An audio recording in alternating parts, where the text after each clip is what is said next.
দুদল গ্রামবাসীর মধ্যে ধাওয়া পাল্টা ধাওয়া, দেশীয় অস্ত্র নিয়ে জড়ায় সংঘর্ষে। সকাল 10টা থেকে শুরু হয়ে চলে দুপুর 1টা পর্যন্ত। মঙ্গলবার সকালে গোপালগঞ্জের মুকসুদপুর উপজেলার মহারাজপুর ইউনিয়ন পরিষদের জায়গা দখল করে ঘর তুলতে আসেন পাইকদিয়া গ্রামের আসাদ শিকদার ও তার সহযোগীরা। খবর পেয়ে স্থানীয় মোস্তফা গাজী লোকজন নিয়ে বাধা দেয়। পরে দুপক্ষের লোকজন রামদা সহ বিভিন্ন দেশীয় অস্ত্র নিয়ে সংঘর্ষে জড়ায়। 3 ঘন্টা ধরে চলে দুপক্ষের সংঘর্ষ। এতে উভয় পক্ষের অর্ধশতাধিক মানুষ আহত হন। খবর পেয়ে পুলিশ ঘটনাস্থলে পৌঁছে পরিস্থিতি নিয়ন্ত্রণে আনার চেষ্টা করে। পরে সেনাবাহিনী এসে দুপক্ষকে শান্ত করে। আহতদের উদ্ধার করে ভর্তি করা হয় আশপাশের হাসপাতালে।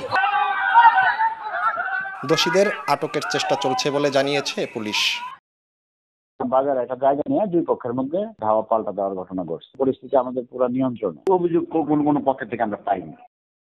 অপ্রীতিকর পরিস্থিতি এড়াতে এলাকায় মোতায়েন রয়েছে আইন শৃঙ্খলা বাহিনীর সদস্য। জয়ন্ত শিরালী, সময় সংবাদ, গোপালগঞ্জ।